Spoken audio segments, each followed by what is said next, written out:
ಹೆಣ್ಣೊಂದು ಕಲಿತರೆ ಅಲ್ಲೊಂದು ಶಾಲೆಯನ್ನು ತೆರೆದಂತೆ, ಅದು ಮೊದಲೆಲ್ಲ.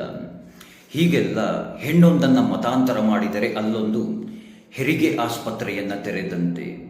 ಇದನ್ನು ಹೆಣ್ಣು ಮಕ್ಕಳನ್ನು ಹೆತ್ತಿರುವಂತಹ ತಂದೆ ತಾಯಂದಿರು ಹಾಗೆ ಸ್ವತಃ ಹೆಣ್ಣು ಮಕ್ಕಳೇ ಅರ್ಥವನ್ನು ಮಾಡಿಕೊಳ್ತಾ ಇಲ್ಲ ಅಷ್ಟೇನೆ. ಹೆಣ್ಣನ್ನು ಹೆತ್ತಿರುವಂತಹ ತಾಯಂದಿರಿಗೆ ಧಾರಾವಾಹಿಗಳನ್ನು ನೋಡುವಂತಹ ಶೋಕಿ ಹೆಚ್ಚಾಗ್ತಾ ಇದ್ದರೆ, ಇನ್ನು ಸ್ವತಃ ಹೆಣ್ಣು ಮಕ್ಕಳಿಗೆ ಸೋಷಿಯಲ್ ಮೀಡಿಯಾದಲ್ಲಿ ರೀಲ್ಸ್ಗಳನ್ನು ಮಾಡಿಕೊಂಡು ರೀಲ್ಸ್ಗಳ ಜೊತೆ ಆಟ ಆಡುವಂತಹ ಶೋಕಿ ಹುಚ್ಚುತನ ತುಂಬ ಹೆಚ್ಚಾಗ್ತಾ ಇದೆ. ಪಾಪ ಹೆಣ್ಣು ಮಕ್ಕಳನ್ನು ಹೆತ್ತಿರುವಂತಹ ತಂದೆ ತಾಯಿಯಂದಿರು ನಮ್ಮ ಮಗಳು ತುಂಬ ಚೆನ್ನಾಗಿರಲಿ, ತುಂಬ ಚೆನ್ನಾಗಿ ಬದುಕಲಿ ಅಂತ ತಿಳಿದು ಒಳ್ಳೊಳ್ಳೆ ಶಾಲೆಗಳಲ್ಲಿ ವಿದ್ಯಾಭ್ಯಾಸವನ್ನು ಕೊಡಿಸ್ತಾರೆ, ಒಳ್ಳೊಳ್ಳೆ ಕಾಲೇಜುಗಳಿಗೆ ಸೇರಿಸ್ತಾರೆ, ಅಲ್ಲಿ ವಿದ್ಯಾಭ್ಯಾಸವನ್ನು ಕೊಡಿಸ್ತಾರೆ.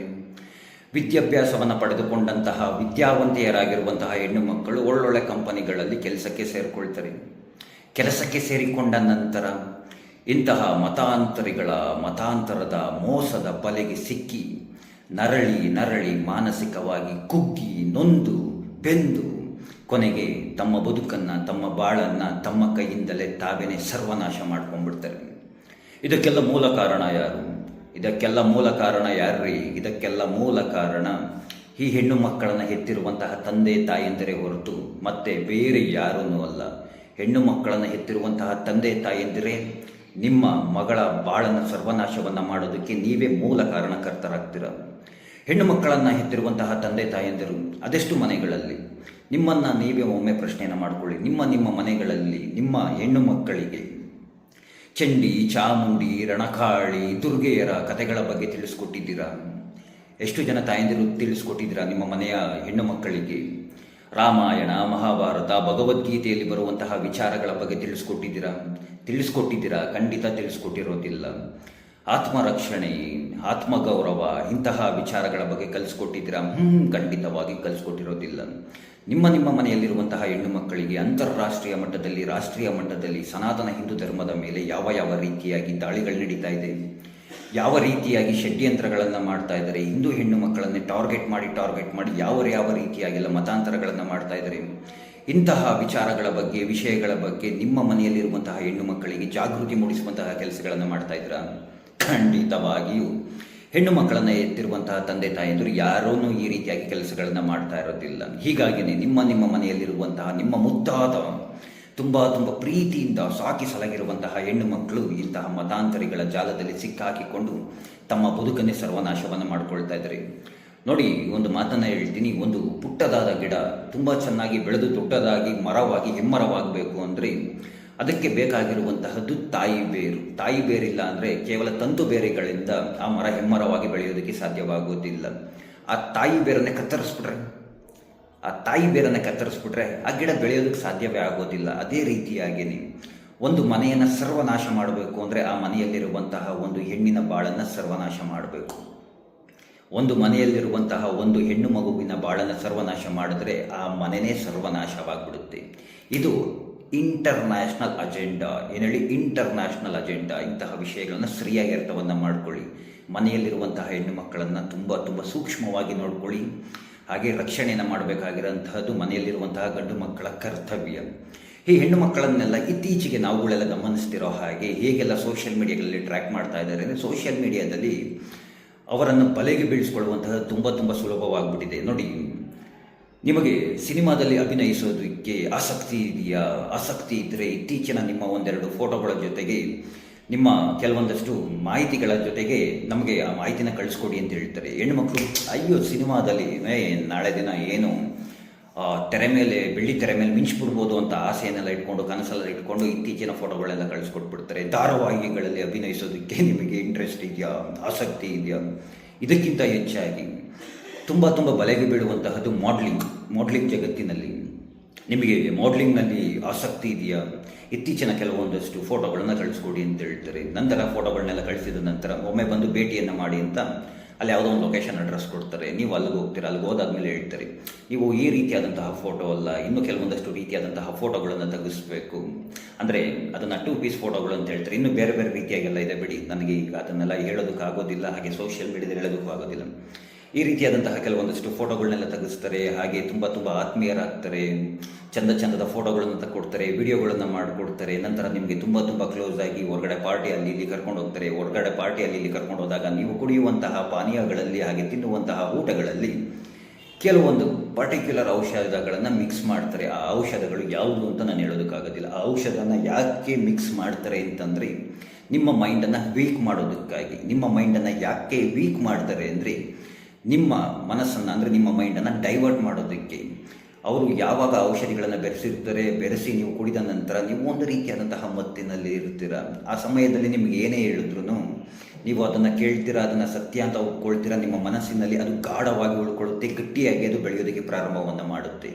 ಈ ರೀತಿಯಾಗಿ ಔಷಧಗಳನ್ನು ಬಳಸಿ ಒಂದು ಕಡೆ ನಿಮ್ಮನ್ನು ಮತಾಂತರವನ್ನು ಮಾಡಿದ್ರೆ, ಇನ್ನೊಂದು ರೀತಿಯಾಗಿ ನಿಮ್ಮನ್ನು ಪ್ರಜ್ಞೆ ತಪ್ಪಿಸಿ ಸಂಪೂರ್ಣವಾಗಿ ನಿಮ್ಮ ಜೊತೆ ದೈಹಿಕವಾಗಿ ಸಂಬಂಧವನ್ನು ಬೆಳೆಸಿ ಆ ಫೋಟೋ ವಿಡಿಯೋಗಳನ್ನು ಇಟ್ಕೊಂಡು ನಂತರ ನಿಮ್ಮನ್ನು ಮಾನಸಿಕವಾಗಿ ಕುಗ್ಗಿಸಿ ನಿಮ್ಮನ್ನು ಮತಾಂತರವನ್ನು ಮಾಡ್ತಾರೆ. ಅಥವಾ ಎದರಿಸಿ ಬೆದರಿಸಿ ಇವುಗಳನ್ನೆಲ್ಲ ಸೋಷಿಯಲ್ ಮೀಡಿಯಾದಲ್ಲಿ ಬಿಡ್ತೀನಿ ಅಂತ ಹೇಳಿ ನಿಮ್ಮ ಜೀವನವನ್ನು ಸರ್ವನಾಶ ಮಾಡ್ತಾರೆ. ಒಂದು ವಿಚಾರವನ್ನು ಸರಿಯಾಗಿ ತಿಳ್ಕೊಳ್ಳಿ ಹೆಣ್ಣು ಮಕ್ಕಳು.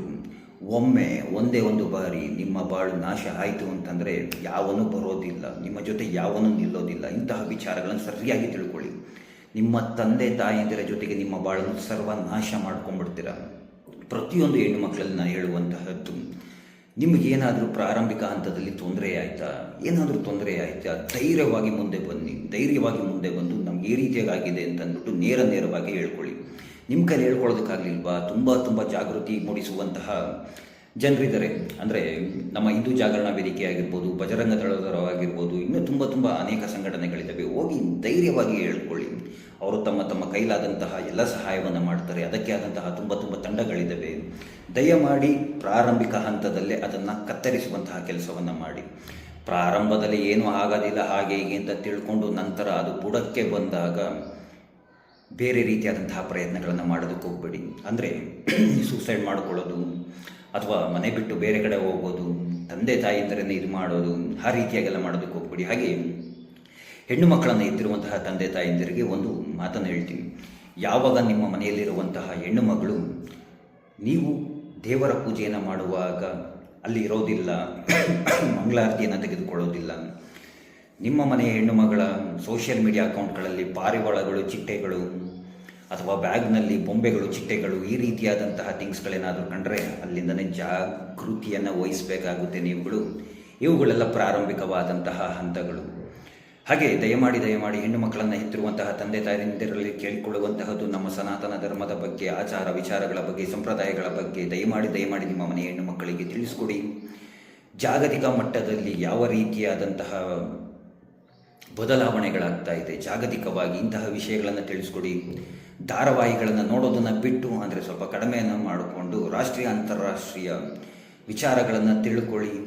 ಒಂದು ಮನೆಯನ್ನು ಸರ್ವನಾಶ ಮಾಡಿದ್ರೆ ಆ ಇಡೀ ಕುಟುಂಬವನ್ನೇ ಸರ್ವನಾಶ ಮಾಡಿದ ಹಾಗೆ. ಅಂದರೆ ಒಂದು ಮನೆಯಲ್ಲಿರುವಂಥ ಒಂದು ಹೆಣ್ಣು ಮಗಳನ್ನು ನಾಶ ಮಾಡಿದ್ರೆ ಆ ಇಡೀ ಕುಟುಂಬವನ್ನೇ ಸರ್ವನಾಶ ಮಾಡಿದ ಹಾಗೆ. ಇದು ಇಂಟರ್ನ್ಯಾಷನಲ್ ಅಜೆಂಡಾ. ಇದಕ್ಕಾಗಿ ಕೋಟಿಗಟ್ಟಲೆ ಹಣ ಸಂದಾಯವಾಗ್ತಾ ಇದೆ, ಕೋಟಿಗಟ್ಟಲೆ ಹಣ ಬರ್ತಾ ಇದೆ. ಇವಾಗ ನೋಡಿ, ಅಲ್ಲಿ TCSನಲ್ಲಿ ಆದಂತಹದ್ದು ಕೇರಳ ಸ್ಟೋರಿ, ಪ್ರೊಪಗಂಡ, ಅದು ಕಾಲ್ಪನಿಕ ಅಂತೆಲ್ಲ ಬೊಗಳುತ್ತಾ ಇದ್ರು. ಯಾರು ಈ ರೀತಿಯಾಗಿ ಬೊಗಳುತ್ತಾ ಇದ್ದು? ಇದೇ ನಮ್ಮಲ್ಲಿರುವಂತಹ ಜಾತ್ಯತೀತ ಹಿಂದೂಗಳು. ಬೇರೆ ಯಾರನ್ನೂ ಹೇಳಲಿಲ್ಲ. ಇದು ಕಾಲ್ಪನಿಕ ಪ್ರೊಪಗಂಡ ಅಂತ ಎಲ್ಲ ಹೇಳಿದ್ದೇ ನಮ್ಮ ಹಿಂದೂಗಳು, ಅದನ್ನು ವಿರೋಧ ಮಾಡಿದ್ದೇ ನಮ್ಮ ಹಿಂದೂಗಳು. ಕೊನೆಗೆ ಇದು ಸತ್ಯವೇ ಆಗ್ತಾ ಇದೆ. ನೋಡಿ, ಅಲ್ಲೂ ಒಂದು ಹುಡುಗಿ ಕಡೆಯಿಂದ ಬಲೆಯನ್ನು ಬೀಸ್ತಾ ಇದ್ರು ಹೆಣ್ಣು ಮಕ್ಕಳನ್ನು ತಮ್ಮ ಬಳಿಗೆ ಹೇಳ್ಕೊಳ್ಳೋದಕ್ಕೆ. ಇಲ್ಲೂ ಅಷ್ಟೇ TCSನಲ್ಲಿ ನಡೆದಿರೋದು. ಅವಳೇ HRನೇ ಮತಾಂತರಿ, ಅವಳೇನೆ ಮತಾಂತರ ಮಾಡೋದು. ಅಂದರೆ ಅವಳು ಎಷ್ಟು ಹಣವನ್ನು ಸಂಪಾದನೆಯನ್ನು ಮಾಡಿರಬೇಕು. ಈಗ ಹೊಸದಾಗಿ ನಾಟಕ ಮಾಡ್ತಾ ಇದ್ದಾಳೆ, ಪ್ರೆಗ್ನೆಂಟ್ ಅಂತೆ ಅವಳು.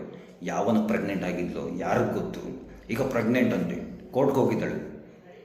ಇವೆಲ್ಲ ಅಂತಾರಾಷ್ಟ್ರೀಯ ಮಟ್ಟದಲ್ಲಿ ನಡೀತಿರುವಂತಹ ವಿಚಾರಗಳು. ಇದು ಒಂದು ಪ್ಲ್ಯಾನೇ ಇದೆ, ಇದು ಒಂದು ಚಾಲನೆ ಇದೆ. ನಿಮ್ಮ ಮನೆಯ ಹೆಣ್ಣು ಮಕ್ಕಳ ಬಗ್ಗೆ ಎಚ್ಚರವನ್ನು ವಹಿಸಿ ಅಂತ ತುಂಬ ಹಿಂದೂ ಸಂಘಟನೆಗಳು ಪ್ರತಿದಿನ ಸೋಷಿಯಲ್ ಮೀಡಿಯಾದಲ್ಲಿ ಬಾಯ್ ಬಡ್ಕೊಳ್ತಾ ಇದ್ದಾರೆ. ಇಷ್ಟೆಲ್ಲ ಗೊತ್ತಿದ್ದೂ ಈ ಹೆಣ್ಣು ಮಕ್ಕಳುಗಳು ಹೋಗಿ ಇಂತಹ ಜಾಲದಲ್ಲೇ ಸಿಕ್ಕಾಕೊಳ್ತಾರೆ ಅಂದರೆ ತಲೆಯಲ್ಲಿ ಏನಿದೆಯೋ ಅಂತಲೇ ಅರ್ಥ ಆಗೋದಿಲ್ಲ. ವಯಸ್ಸು, ಆಟಗಳು ಆಡಬೇಕು. ನೋಡಿದ್ದೀವಿ, ತುಂಬ ನೋಡಿದ್ದೀವಿ. ಇನ್ನು ಕೆಲವೊಂದಷ್ಟು ತಂದೆ ತಾಯಂದಿರು ಏನಾದರೂ ಇವ್ರ ಮನೆ ಹೆಣ್ಮಕ್ಳ ಬಗ್ಗೆ ಏನಾದ್ರು ಬುದ್ಧವಾದ ಹೇಳಿದ್ರೆ ಸಾಕು, ನಮ್ಮ ವಿರುದ್ಧವಾಗಿ ತಿರುಗಿ ಬಿದ್ದು ಬಿಡ್ತಾರೆ. ಅಂತಹ ತಂದೆ ತಾಯಂದಿರುಗಳು ನೋಡ್ಬಿಟ್ಟಿದ್ದೀವಿ, ನಾವು ಅನುಭವಿಸ್ಬಿಟ್ಟಿದ್ದೀವಿ. ಏನೋ ನಾವುಗಳು ಹೇಳಷ್ಟು ಹೇಳ್ತಾ ಇದ್ದೀವಿ, ತಲೆಯಲ್ಲಿ ಬುದ್ಧಿ ಇದ್ದರೆ ತಿಳ್ಕೊಳ್ಳಿ, ಇಲ್ಲ ನಿಮ್ಮ ಮನೆ ಹೆಣ್ಣುವಾಗಲು ನಾವು ಈ ಮೊದಲಿನ ಥರ ತುಂಬ ಒತ್ತಾಯವನ್ನು ಮಾಡಿ ಎಲ್ಲ ಹೇಳೋದಕ್ಕೆ ಹೋಗೋದಿಲ್ಲ. ಯಾಕಂದರೆ ಹೇಳಿ ಸಾಕಾಗೋಗ್ಬಿಟ್ಟಿದೆ. ಅದನ್ನು ತಲೆನಲ್ಲೇ ತುಂಬಿಕೊಳ್ಳಿಲ್ಲ ಅಂದ್ರೇನು ಏನೂ ಇಲ್ಲ. ನಿಮ್ಮ ಮಗಳಿಗೆ ಒಳ್ಳೆಯ ವಿದ್ಯಾಭ್ಯಾಸ ಕೊಡಿಸಿ, ಒಳ್ಳೆ ಶಾಲಾ ಕಾಲೇಜುಗಳಲ್ಲಿ ಓದಿಸ್ಬಿಟ್ಟು, ಒಳ್ಳೆ ಕಡೆ ಕೆಲಸಕ್ಕೆ ಸೇರಿಸ್ಬಿಟ್ಟು, ನಂತರ ಮದುವೆ ಮಾಡಿಬಿಟ್ಟು, ಇಷ್ಟೇ ಅಲ್ಲ ನಿಮ್ಮ ಹೆಣ್ಣು ಮಕ್ಕಳನ್ನು ನೋಡ್ಕೊಳ್ಳೋದು. ಆ ಪುಸ್ತಕದ ಬದನೆಕಾಯಿಗಳನ್ನೆಲ್ಲ ಬಿಸಾಕಿ ವಾಸ್ತವಿಕವಾಗಿ ಏನು ನಡೀತಿದೆ, ಅದನ್ನು ಹೇಗೆ ಎದುರಿಸಬೇಕು ಅಂತಹದನ್ನು ತಿಳಿಸ್ಕೊಡಿ, ಕಲಿಸ್ಕೊಡಿ.